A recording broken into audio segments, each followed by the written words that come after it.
I would like to start by saying something that a very eminent person said, Forbes. He said that every company of tomorrow, no matter what it deals in, would be a technology company. Now, what did he say and why did he say that? Today, when we speak, we live in the age of digital disruption. Every industry, every sector has been disrupted. We live in an age of extreme technology and digitalization. We are talking about artificial intelligence, machine learning, Internet of Things, blockchain technology. So many things are happening around us. However, to add context to this discussion and to my own perceptions and the perceptions the world over, this sector, the healthcare sector, has somehow lagged in terms of the pace of innovation, in terms of the uptake of technology, in terms of the uptake of new ways of doing things. If you look at reports from the last 10 years, 20 years, you will find this underscored in many such reports. However, I would also like to add that there is a silver lining. The silver lining is that during the 2 years of the pandemic, there was a huge uptick as far as a lot of uptake of new technologies is concerned. For example, just to give you an offhand example, telemedicine, which was, people used to think that this is something which is inconceivable, nobody used to believe in it. It became a hard reality, driven by the unprecedented circumstances which existed during the pandemic. So there was this perception. However, I do feel that over the past few years, including those during the pandemic, the sector has undergone a lot of change, because if you were to look at it in contrast with other sectors, for example, the BFSI sector, or for example the BFSI sector, I interact with a lot of leaders from that sector also. The amount of cutting edge things that they are doing, involving whatnot, artificial intelligence, machine learning, blockchain, it's amazing. And I feel that all these are tools which need to be leveraged by each and every industry and sector in order to optimize their processes, optimize everything around them. With this context in mind, we will go for the discussion. Opening remarks, over to you, Dr. Shah. Thank you very much, Mr. Muqbil, and thank you, Economic Times, for having me here. I think what you have said is very relevant, that the healthcare sector is still not using the facilities of advances in technology today. But let's face it, if you see it in radiology, it's already being used. If you see it in pathology, it's being used. So in areas which are more commercialized, it is being used. But when we talk about using it in a healthcare perspective in our personal clinics, it becomes almost impossible to afford the technology. Unless technology gets cheaper and easier to access, it's not going to be easy for doctors to use it, because the patients are not going to afford the cost of that technology. So I think we need to be sure that, what I'm saying is I'm happy to hear today that the Indian companies are making stuff in India which is going to be cheaper for us to use, hopefully very, very good quality, as I heard before. And I think that is something we are looking forward to. As soon as we get better, cheaper technology available, which is equally efficient, I think there'll be more uptake of this technology in the IVF sector especially. I know it's needed, but the question is how many of us can afford it? Maybe very big, hospitals or big chains can afford it. And therefore, it's something we need to look at as to how to make it more affordable. The second thing I would like to say is that this is one area which is was not covered by insurance. No insurance company wants to cover anything which a woman does for fertility point of view.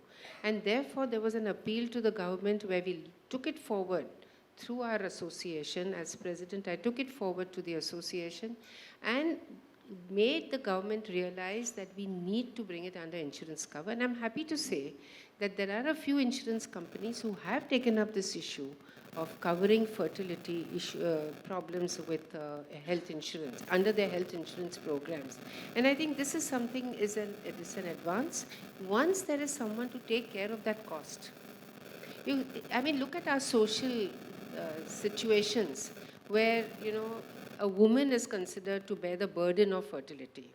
Now, WHO has declared it already as a disease, and we need to understand that this disease involves both the partners, the female and the male partner. But unfortunately in India, because of our social circumstances, it's a woman who bears the burden of this problem. So she goes through a lot of anxiety, social issues, emotional issues, cultural problems, etc. And when it comes to not being able to bear a child, the husband will easily get married to another lady and have a child. It's not easy for the woman to get married to another man to have a child, even though he may be azoospermic with no sperms in him. So in short, what I'm trying to say is that it's a disease which the government needs to address as a disease. And this is something we as professionals, as healthcare people, both the innovators, everyone should get together and say, this is what we need. And this is exactly what I told the BBC once when I was interviewed, and I told them, we are waiting for it to be made in India, and that's when we'll start using it more wholesome. So that's where we are. I think I've answered most of your question. Right. That's an excellent point about, the uptake of technology in areas which have commercialized. So it's heartening to know that. However, I would also like to add that, maybe there is some deficit in awareness also, because in today's day and age, there are so many open source technologies. We are living in the age of ChatGPT, which provides such great intelligence, generative AI. So many things are available which are open source, for which one does not have to pay. Maybe, if the sector would open up its sensibilities towards more of these, I think that would be a great way forward. Keshav, I see that you want to add something. Yeah, so I think you're absolutely correct that there are a lot of open source technologies that are available. But a bigger challenge that I think I have seen in my short 10 years in this industry is that the mindset of doctors, the mindset of support staff isn't there yet. Right. I mean, just implementing a normal hospital management software is so challenging, especially with nurses, especially with support staff, that even thinking about other technologies, it becomes very difficult for clinicians to then be motivated enough to implement new technologies. And secondly, a lot of doctors are more focused towards, let's say, improving clinical outcomes, that we ultimately forget that we are also in a service industry. We have to improve our standards of service towards our patients. We have to treat them.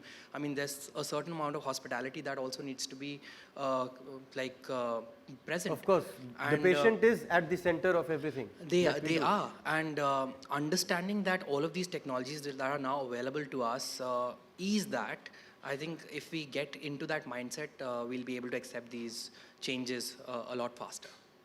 That's an excellent point coming from you, which is that just the adoption of something new, something innovative, or some technological advancement is not enough.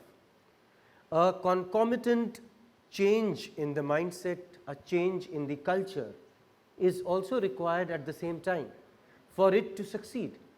Therefore, there are three strands to this problem.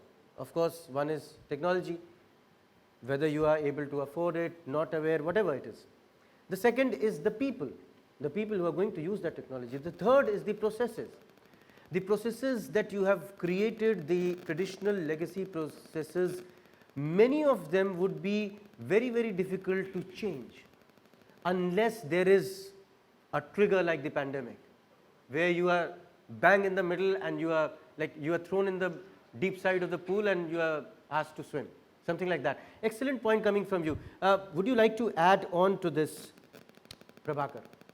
Yeah, I think the basic question about patient experience is technology eventually wants, the goal of technology is to help the clinicians.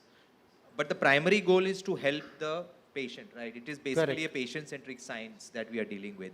Technology can only take us so far, and in this race of kind of adopting technology, like, I mean, if you look at in an era of Google, ChatGPT is a disruptive True. technology, right? Correct. So similarly, technology in IVF centers is not going to change.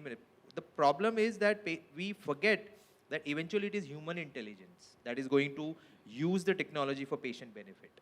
So we have to understand, like the previous talk from Santan, he talked about how behavioral science can be used to understand the patient, and eventually the patient wants answers, and communication is the key, right? Most of the time, we try to explain IVF, which is a very complex science, even for doctors to understand who are not in the field of fertility, to a very layman person. And that becomes very, very complicated. And I think in terms of improving patient experience, if you can drive communication as a tool where you are able to communicate in a very transparent, very approachable way, then the patient is very satisfied that, okay, this is what my expectation is. This is what is the reality, right? Eventually you want to try and match them, but technology can only take you so far. Eventually there are a lot of multiple factors. So I think you have to understand that your support staff, as Keshav said, will have to drive the use of that and then try to make the experience of undergoing an IVF procedure, which can be emotionally, economically, and mentally very traumatic. If you don't take care of that, it doesn't matter whether you have a time lapse, you have an RI witness, or whether you have even the most advanced testing methods of or performing the best equipment in the lab. Correct. If you are not able to manage the patient's expectations and able to communicate what we are going to deliver, and these are the chances, this is the success rate, and this is the technology we're going to, I think that. And in that, I think social media comes as a technology. We undermine the use of social media. Doctors are always scared of social media. Personally, we have had very good experience. We have kind of leveraged social media into a very constructive platform for educating people. If you're able to educate people on your social media platforms, there's nothing like it. The kind of conviction that the patient has once he enters your clinic, because he has already seen the doctor speak on social media, giving relevant, verified, valid, and true information. It becomes very easy for the center to kind of deliver the kind of services that they are saying. So I think that way, technology need not be the most advanced one. It can be just a YouTube channel or an Instagram. Yeah, absolutely. It can be very, very simple. For example, to give you another very layman example, you know, the recent practice of sending pathological reports in PDF forms, this has happened so late. PDF has been there since 20 years, 22 years. And I have very recently started noticing that these people have also started, you know, sending out reports in PDF forms. So you don't have to go collect, verify your identity, things that used to take place earlier. So, you know, very little things, not exactly connected with fertility, but the larger frame of mind, the element of culture, and as you rightly said, communication, which is the key today. So I think, you know, that aptitude for newness, for innovation has to be there in order for anything to change, right? So, you know, really bringing in Mr. Gopinath into the discussion now. So, Mr. Gopinath, how do you think these new innovations or technological advancements or advancements in the field of infertility treatment, you know, how can they optimize patient care? How can they optimize the processes, make them more efficient, more patient-friendly and oriented?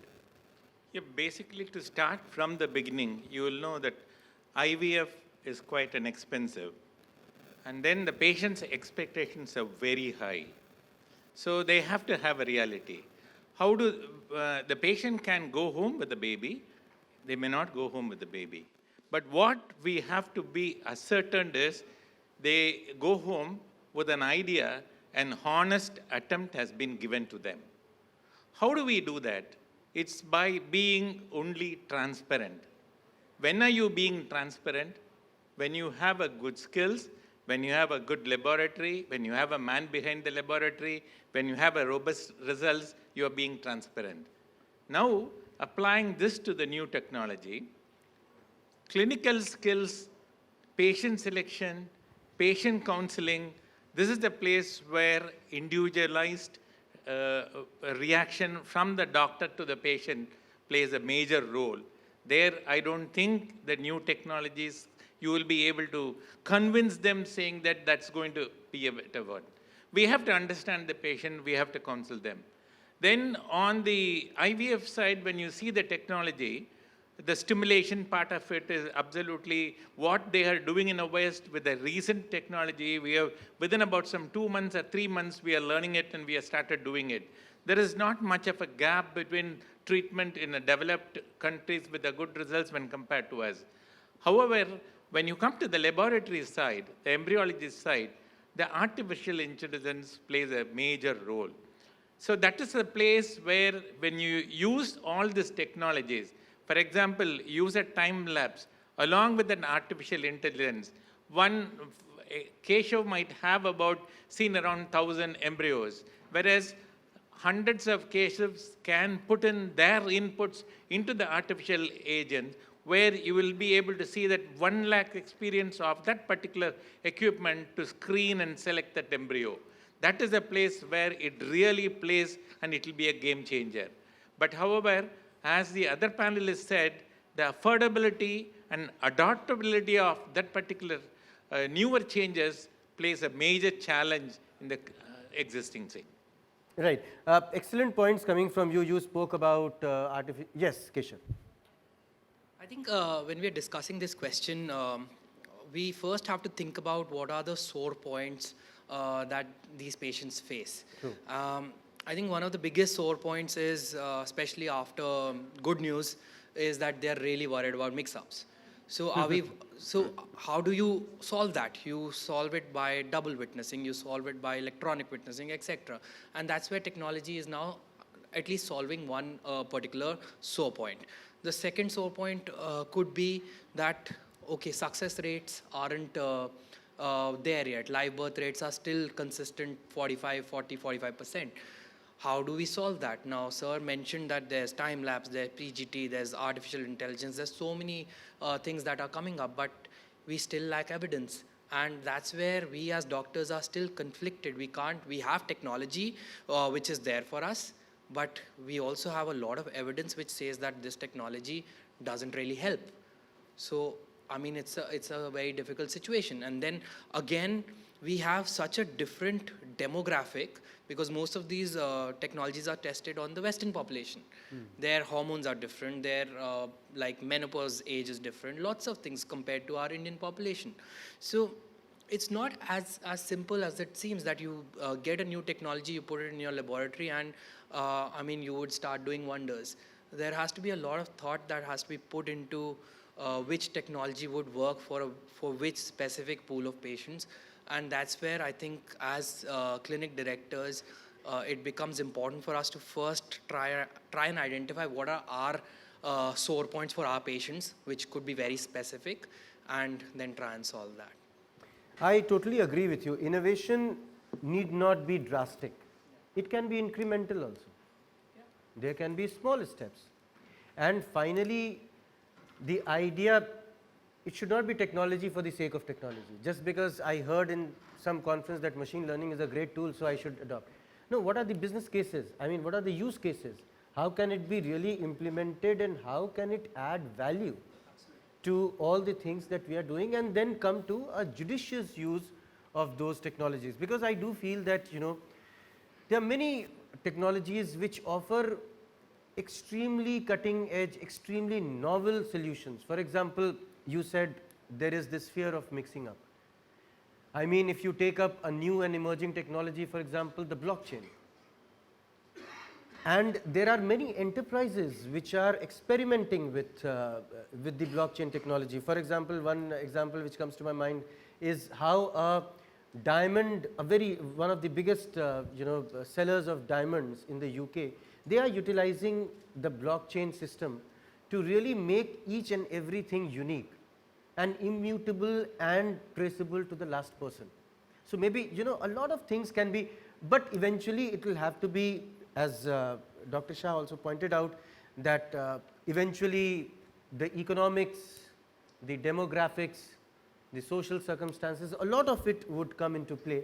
However, I do feel that if one were to press the pedal, finally there will be some kind of an acceleration. Sweta, your views on it? I mean, we keep hearing about data being the new oil, and it is the new oil. I mean, in fact, better than oil. Oil can get exhausted. Your data cannot. The oil wells can go dry, but data never go. Correct, correct. So, what are your views on it? How can it be, really bring forward the advancements in the field of fertility, and what crucial role is it currently playing? With AI, as we know, it's about data collection, processing the data, and then implementation of the data. So it's basically the machine learning and then a machine displaying its intelligence. So it's been there in different fields, and we are seeing more and more applications now in reproductive medicine. It's more in sperm selection. We are seeing automated sperm analyzers are coming with the oocyte selection and with embryo selection.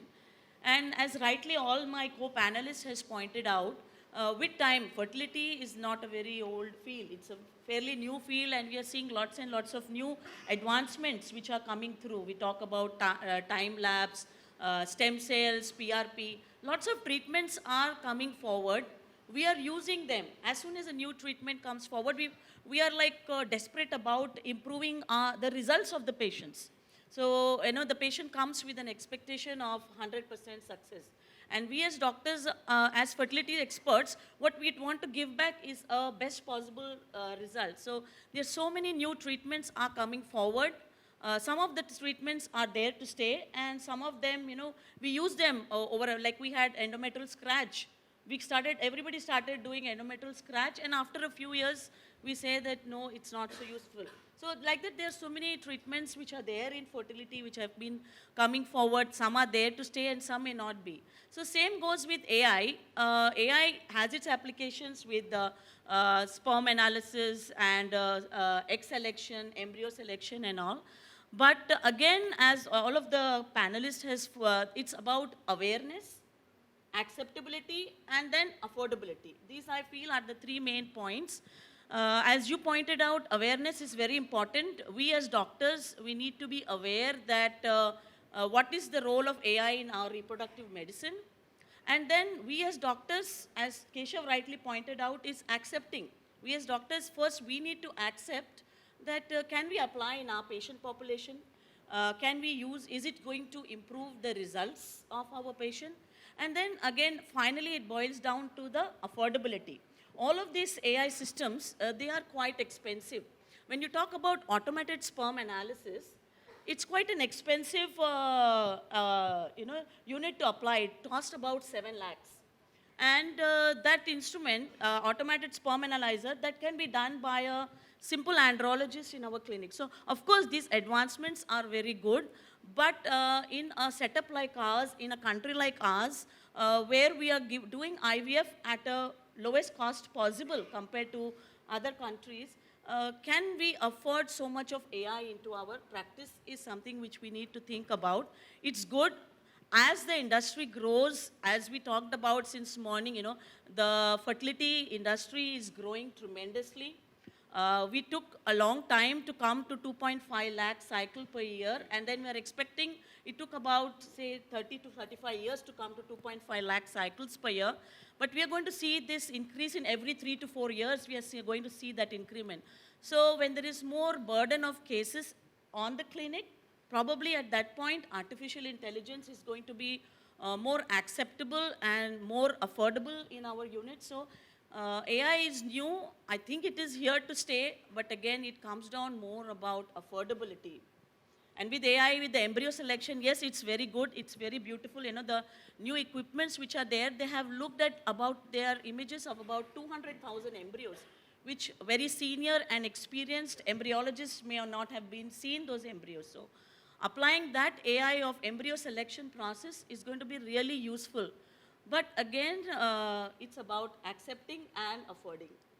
Wonderfully You know, put, this is yeah. where I am quite sold on artificial intelligence, especially for our country.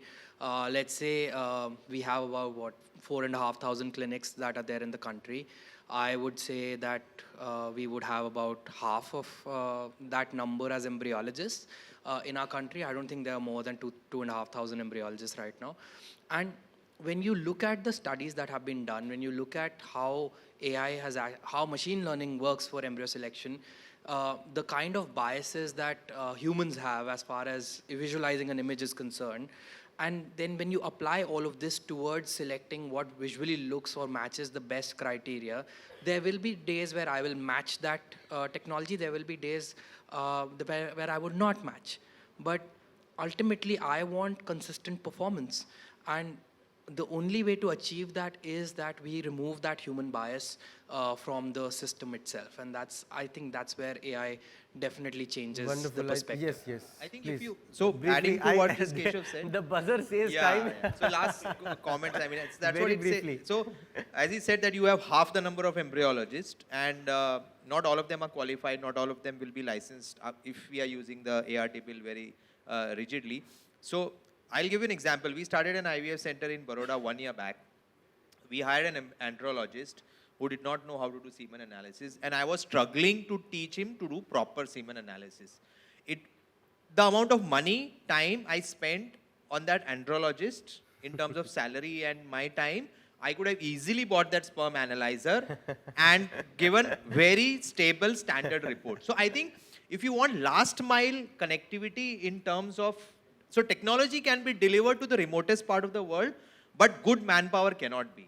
True. So I think that is what, I think that is where AI and this machine learning and these simple gadgets of 7 lakhs, 5 lakhs will help clinicians in removing, I should not be saying it, but substandard manpower that our country Prabhakar, is. the problem is we are okay with investing in poor manpower, but not in like good technology. So I think that so that's where the disruption will come. I'd like to add one Yes, point. yes, yes. Dr. Shah. And I believe in AI very much. As a matter of fact, going a little bit off IVF, we did a very nice project in a village in Latur district in 3 villages to try and determine, because those women have no access to healthcare. They don't go to the hospital. How many of them end up with diabetes, hypertension, osteoporosis, fractures, etc., etc. Question is, how do we know who's got a problem? So we have done a study and we have used AI in it so that it can be loaded onto the phones which the ASHA workers carry with them. They go for the neonatal immunization, etc. So based on that, they'll be able to identify which woman needs to go to the hospital. I think in the public health sphere, today AIA has got a great opportunity to reach out to the remotest area of the country, and that's where I think today our country, our government needs to stand up and work towards the welfare of all women all over the country. And this is what I feel needs to be done. Absolutely wonderful remarks coming from Dr. Shah, where she spoke about how AI is helping reach them to, the remotest corners of the country. This has been a great and a lovely discussion. Very, very insightful. However, I'm sorry, the time is up. The buzzer says that, we need to wrap it up, but I think more or less we engaged in a very wholesome discussion on the current trends and the opportunities that lie in this field of leveraging everything that is there, that is available to mankind today, and how to make the best use of it. Thank you all, ladies and gentlemen. We have had a lovely, lovely discussion.